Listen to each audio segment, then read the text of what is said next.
À l'écoute des radios Mali, il est 7h à Douninkoro, région de Ségou, c'est l'heure de votre journal.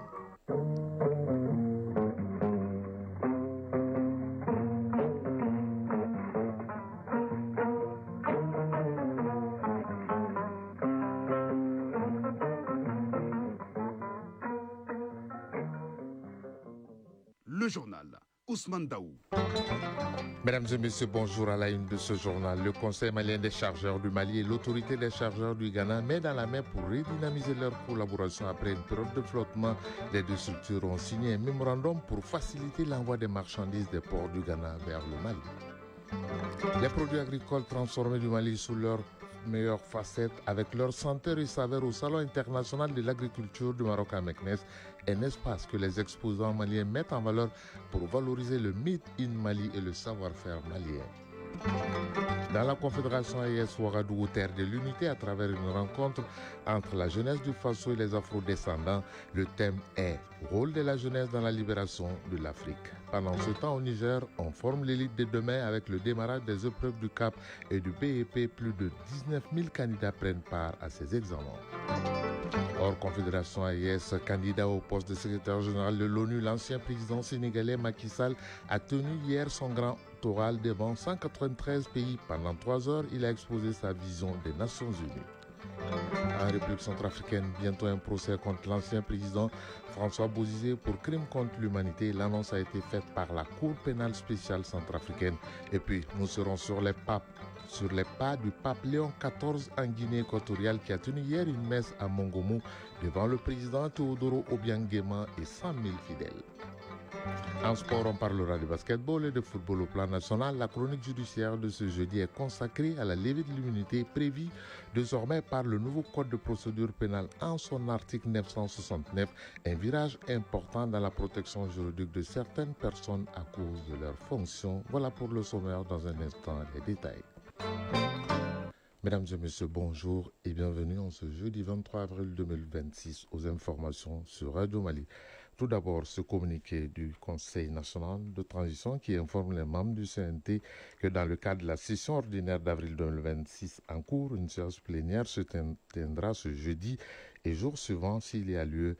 Le projet d'ordre du jour porte sur les thèmes suivants: élection de certains membres du bureau, récomposition des bureaux de certaines commissions générales, adoption de procès-verbaux, délibération sur les projets de loi. Les travaux débuteront à partir de 9h dans la salle d'Elibaba Sissoko du Centre international de conférence de Bamako, CICB. Le président du Conseil national de transition s'est compté sur la bonne compréhension de tous à rappeler que la séance est publique. Ceci dit, ce journal, nous l'ouvrons avec le transport, signature d'un mémorandum d'entente entre le Conseil malien des chargeurs du Mali et l'autorité des chargeurs du Ghana, suspendu il y a quelques années suite à la crise sécuritaire que traverse le Mali. Ce nouveau mémorandum va de nouveau renforcer le corridor de transit des marchandises au Mali en provenance des ports du Ghana. Mamadou Fane était à la signature. L'approvisionnement correct du pays en marchandises et d'autres biens de consommation passe par une bonne collaboration entre le Conseil malien des chargeurs et ses autres partenaires des autres pays de la sous-région. En signant un mémorandum d'entente avec l'autorité ghanéenne des chargeurs, le Conseil malien des chargeurs renforce sa présence vers le corridor du Ghana. Ce partenariat vise à faciliter le transit des marchandises maliennes en direction de notre pays. Ransford Gyangpo, directeur exécutif de l'autorité ghanéenne des chargeurs. Trade relations between Ghana. Il y a un lien séculaire entre le Mali et le Ghana. Mais à un moment donné, il y a eu des défis. Donc nous nous sommes retrouvés ici dans l'idée de discuter avec nos homologues maliens pour voir les défis auxquels ils sont confrontés afin d'avoir des solutions. Nous étions là pour signer un mémorandum qui constituera un cadre de travail désormais entre l'autorité des chargeurs du Ghana et le Conseil malien des chargeurs. La signature de ce mémorandum vient après une période de rupture suite à la crise qui traverse notre pays. Il s'agit donc de renouer le contact entre les deux parties. Bakissima Silla, président du Conseil malien des chargeurs. Le document de Manignon-Tché. Il existe un document entre nous. Ce document a duré, il faut qu'il soit révisé. Il y avait des difficultés entre nous. On a aplani tous les points de désaccord. Aujourd'hui, on se retrouve pour signer cette convention. Nous souhaitons avoir un espace pour stocker nos marchandises.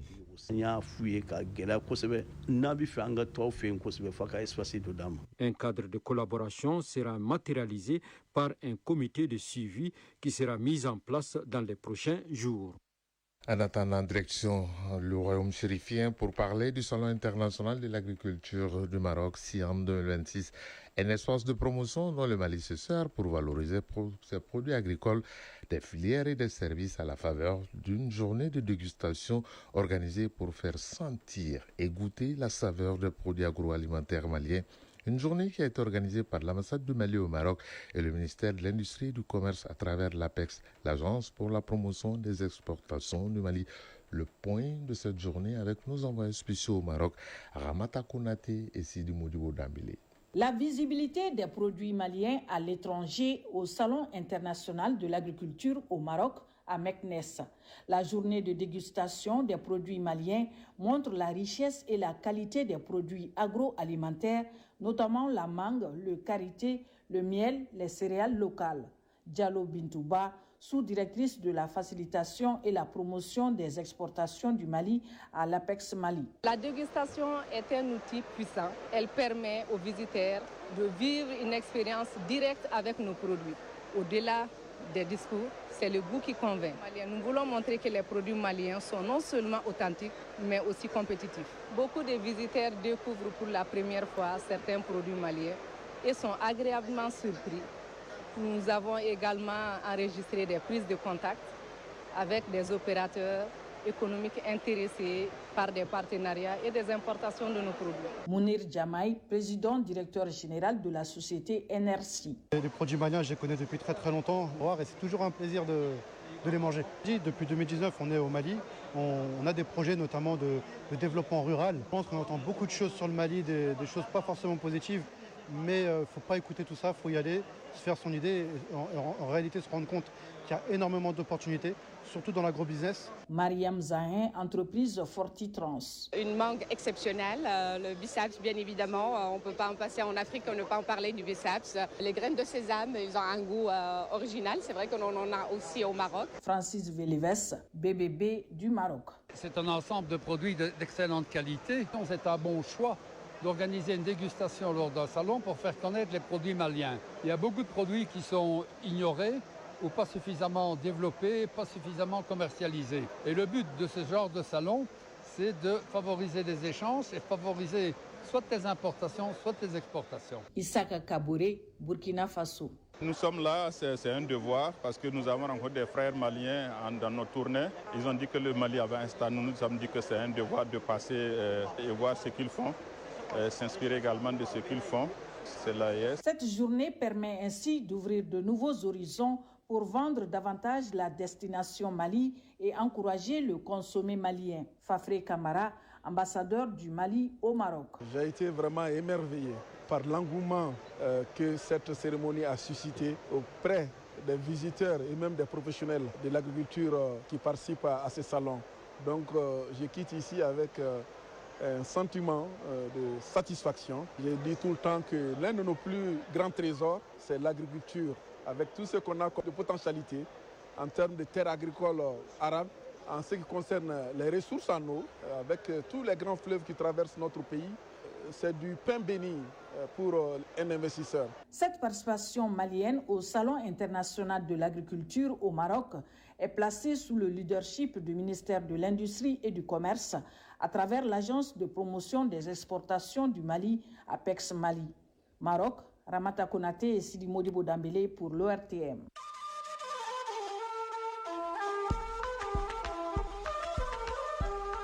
AES, actualité.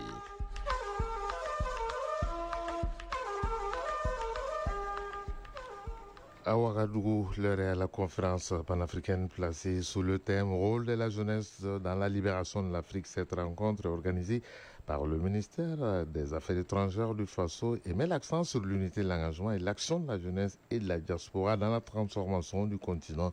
Des afro-descendants et des membres de l'Institut de développement de la diaspora africaine prennent part à cette conférence. Lazare Sanou de la radio du Burkina. Rôle de la jeunesse dans la libération de l'Afrique Un thème qui met en lumière la place centrale de la jeunesse, véritable moteur de transformation, au cœur de cette dynamique de libération. Selon Stella Eldin Cabré, ministre déléguée chargée de la coopération régionale, ces conférences visent plusieurs objectifs. Nos priorités sont claires. Mettre en place des mécanismes efficaces, reliant les besoins des États aux expertises de la diaspora, orienter les investissements vers des secteurs stratégiques à fort impact, renforcer une diplomatie d'influence concertée, capable de porter la voix de l'Afrique dans les arènes internationales. Dans cette vision de libération totale de l'Afrique, les afro-descendants ont un rôle déterminant à jouer. La diaspora africaine et les afro-descendants apparaissent non seulement comme des partenaires naturels, mais aussi comme des acteurs stratégiques de premier plan.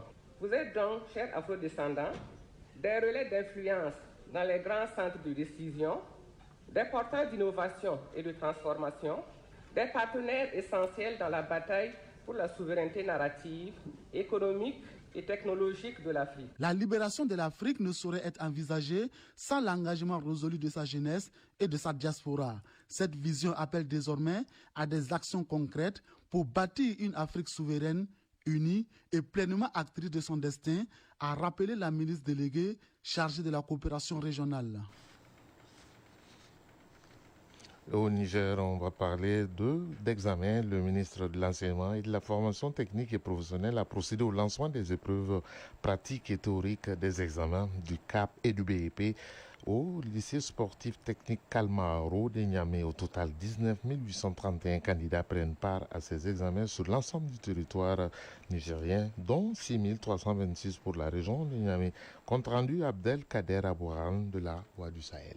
Après la montée des couleurs au lycée technique Kalmaharo de Niamey, le ministre de l'Enseignement et de la Formation technique et professionnelle a procédé au lancement officiel des épreuves du certificat d'aptitude professionnelle CAP et celle du brevet d'études professionnelles BEP sportif 2026. Les candidats ont ainsi concouru dans plusieurs disciplines, notamment la course de vitesse 100 mètres, la gymnastique, le lancer du poids ainsi que le saut en hauteur et ou en longueur. À l'issue de cette étape, le ministre a également procédé au lancement des épreuves écrites destinées aux candidats déclarés inaptes aux épreuves physiques, marquant ainsi le démarrage effectif des examens sur l'ensemble des centres concernés. Professeur Farmo Moumouni, ministre de l'Enseignement et de la Formation technique et professionnelle. Sur le terrain, d'après ce que j'ai vu, les épreuves se déroulent dans l'ordre, dans la discipline et la transparence.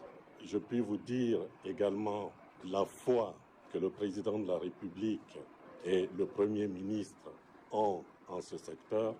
D'après les informations qui nous parviennent des 7 autres régions du pays, les épreuves s'y déroulent également de façon normale.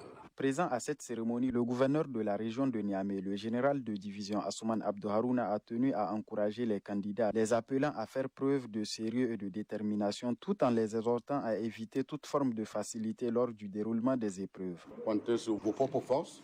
Nous sommes dans la refondation qui prône le changement des mentalités et des pratiques. N'allez pas dans la recherche de facilité.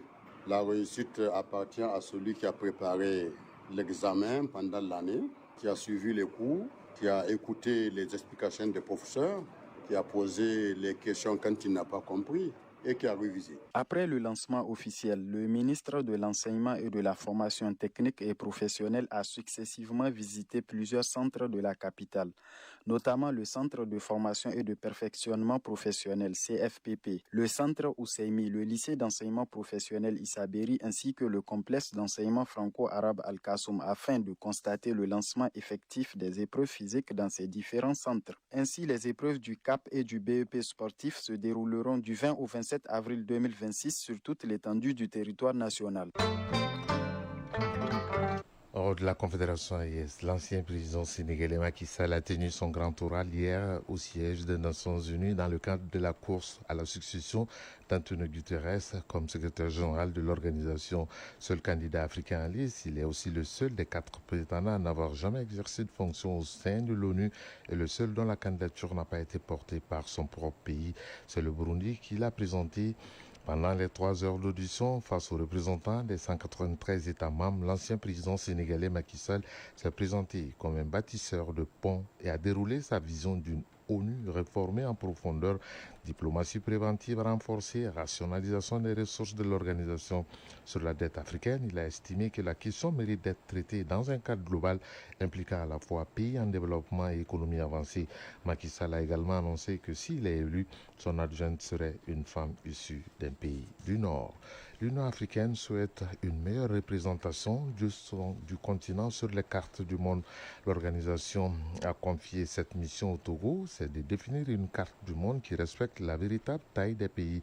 Dans la majorité des cas, on utilise la carte de la projection dite Mercator, mais depuis quelques années, des voix de la société civile dans beaucoup de pays africains se sont élevées à travers le monde pour dénoncer car l'Afrique est représentée dans des proportions presque 10 fois moindres que sa surface réelle. Et c'est le Togo qui doit redéfinir cette nouvelle organisation cartographique du continent.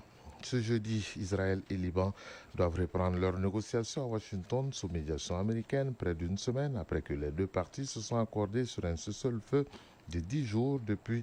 L'armée israélienne et le mouvement armé Hezbollah ont continué de s'affronter, mais la Maison-Blanche affirme que son souhait c'est de parvenir à un accord de paix global entre Israël et le Liban.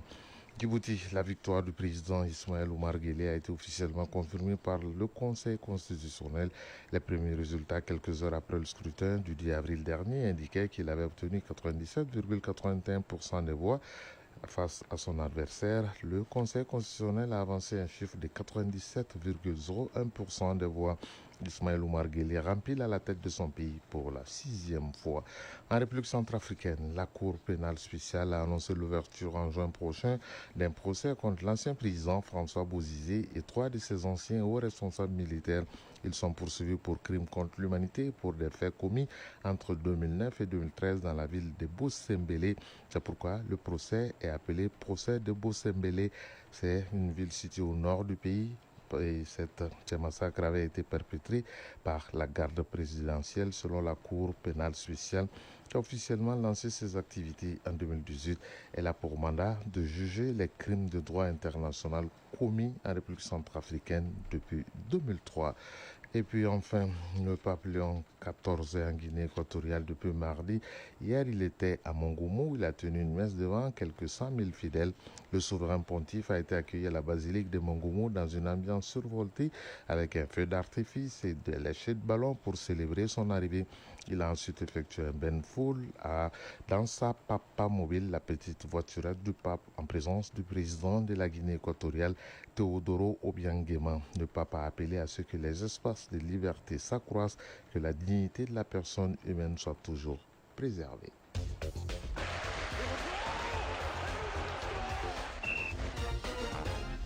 Ce générique, c'est pour vous dire que nous sommes à la page sportive de cette édition dans laquelle nous allons parler de Leçons de sport qui s'intéresse aux gardiens de but sur le parquet. La 5e journée du championnat national de basketball a débuté alors que au plan national, en football, l'actualité, c'est l'harmonisation du calendrier de la Fédération malienne de foot et Dame Coupe de Mali. Abdul Karim Kaba. Football, la FEMAFOOT ajuste son calendrier et cela en jouant une rencontre de la 16e journée en retard. Dans ce match, le Stade malien de Bamako a gagné 1-0 face à Afeu. Toujours en football, en Coupe du Mali, la rencontre du l'UBAC Avenir AC de Tombouctou, initialement prévue pour le 29 avril prochain, sera jouée cet après-midi à partir de 16h. Ce sera au stade Mamadou Konati. Basketball, championnat national de Ligue 1, la 5e journée a démarré hier. Sur le tableau masculin, l'USFAS a perdu contre le Djulubacé 61-82. Et chez les dames, le Djulubacé l'emporte 63-49. L'ASRL de Bamako gagne 51-49 devant Calaban Sport Club. Cette 5e journée du championnat national de basketball prendra fin cet après-midi avec 4 rencontres. Chez les messieurs, il y aura Centre de référence de basketball de Tombouctou, Centre Mamadou Kane. Kokia jouera contre Stade malien de Bamako. Et en dames, l'AS Commune 5 sera face au Centre Bintou Dambélé de Koulikoro. et le centre Badra Alou Traoré sera face au stade malien de Bamako. Toujours en basketball, le tirage au sort de la Coupe du monde de basketball Allemagne 2026 a été effectué mardi. Les Aigles Dames sont logés dans la poule A. Les vice-championnes d'Afrique en titre sont avec le pays hôte, l'Allemagne, le Japon et l'Espagne. Le sélectionneur des Aigles nous parle des chances du Mali dans cette poule A. Omar Sidiya a été joint par Mamoudou Danti. Nous avons notre mot à dire. Nous allons jouer notre chance jusqu'au bout. On a déjà concocté un programme de préparation qui va s'étendre sur 4 décades. Décidé de faire 4 phases de préparation, dont une première et deuxième à Bamako ici et une troisième, quatrième à l'extérieur, notamment en Espagne. Notre objectif, c'est de passer le premier tour d'abord. Pour les autres groupes, la poule B comprend la Hongrie, la Corée du Sud, le Nigeria et la France. Dans le groupe C, on retrouve les États-Unis tenants du titre, la République tchèque, l'Italie et la Chine. Enfin, le groupe D est constitué de la Belgique, de l'Australie, de la Turquie et Porto Rico. Cette 20e édition de la Coupe du monde de basketball féminin FIBA 2026 se tiendra du 4 au 13 septembre prochain à Berlin, en Allemagne. Elle regroupera 16 équipes nationales. A rappeler que les Aigles Dames du Mali participeront à la 3e Coupe du monde féminine de basketball après 2010 et 2022.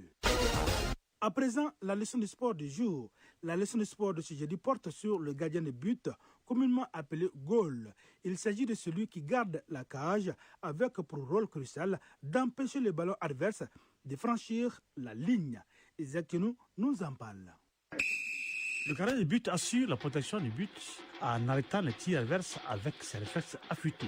En tant que coordinateur de la défense, il communique activement avec ses coéquipiers pour maintenir une stratégie solide. Mamadou Sidibé Maha, entraîneur de gardien de but, nous parle du gardien de but ou encore goal. Le rôle du gardien de but, c'est comme le médiateur de l'équipe. Par exemple, celui qui est derrière tout le monde, celui qui commande la communication et tout. Dans une équipe, si tu n'as pas de bon gardien, il n'y a pas une bonne équipe. La plupart, maintenant, dans les championnats européens, mais que ce soit la Champions League, la Coupe du Monde et tout, chaque équipe qui a un bon gardien, cette équipe fait le résultat. Si tu n'as pas de bon gardien, tu ne fais pas de résultat. En tel, c'est comme une maison sans soubassement. Le soubassement du football, ça, c'est le gardien de but. On ne peut pas jouer au football sans gardien. Le rôle du gardien de but est essentiel dans une équipe de football. Être gardien de but exige des compétences particulières et une maîtrise technique qui font toute la différence. Le comportement du gardien de but dans le football englobe une combinaison de compétences techniques, tactiques et mentales. Il doit être à la fois un athlète physique exceptionnel et un joueur intelligent. On reconnaît un gardien de but sur un terrain de football par son accoutrement et la couleur de son maillot qui diffère des autres. Chronique judiciaire. Dans celle d'aujourd'hui, nous allons parler de code de procédure pénale, le nouveau code bien sûr, en son article 969 qui marque un tournant majeur avec la protection juridique autrefois accordée à certaines catégories de personnes qui est remise en cause désormais. Juges et magistrats disposent d'une marge d'action élargie leur permettant d'engager des poursuites sans les contraintes liées au régime d'immunité. La suppression d'immunité est une innovation majeure qui soulève des enjeux cruciaux en matière d'égalité devant la loi. Garou Perou lève le voile. Il fut un temps où une procédure difficile à ébranler était accordée à certaines fonctions. L'immunité telle qu'elle était pratiquée constituait une véritable barrière procédurale, retardant ou empêchant l'action de la justice.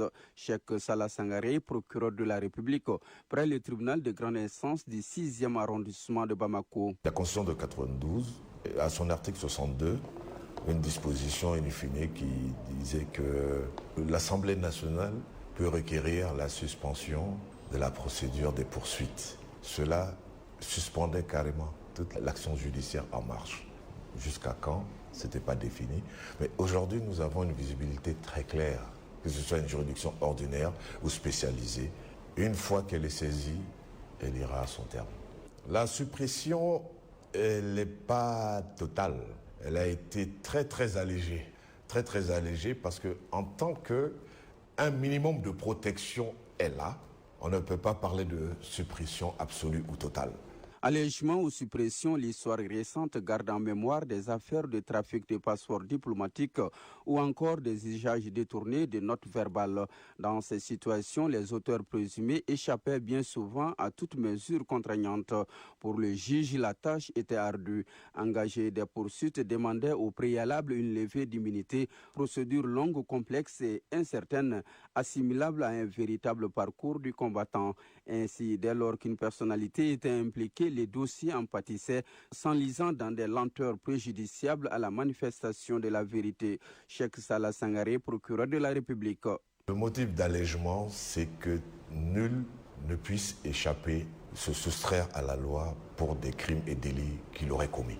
C'est le motif sacro-saint d'un état de droit. Et c'est actuellement ce qui vient d'être consacré par la Constitution de 2023 et le Code pénal de 2024. Le Code de procédure pénale de 2024. Il n'est pas loisible pour un magistrat de voir un justiciable porter plainte et surtout un procureur de surcroît de ne pas pouvoir mettre l'action publique en mouvement parce que pour telle ou telle X raison. Mais aujourd'hui, cela n'est plus possible. Avec les nouvelles dispositions du Code de procédure pénale, la justice affirme son indépendance et sa capacité à agir sans entrave. Désormais, chaque acte posé engage pleinement son auteur. La consécration du dicton, tous les citoyens sont égaux devant la justice, se trouve aujourd'hui dans nos textes et règlements.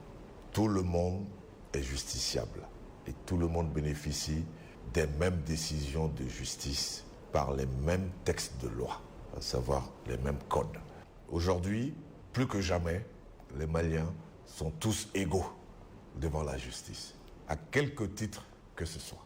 Donc, la balle est dans le camp de la justice, des acteurs de la justice, et je sais qu'ils ne ménageront aucun effort afin d'appliquer comme il se doit le droit. Le Mali entre dans une ère où la loi s'applique avec la même rigueur à tous sans distinction de statut ni de fonction. La prudence et le respect de la loi ne sont plus des options mais des impératifs. Avec le nouveau code de procédure pénale, c'est la fin de la saison des privilèges judiciaires. Et c'est la fin de ce journal. Garibou Pérou à 7h passées de 26 minutes à Mankourani, région de Sikasso. Ce journal vous a été présenté par Ousmane Daou, réalisation, coordination Brahma Traoré, que vous retrouverez avec Fatou Djabi à 13h pour la deuxième édition de Radio Mali.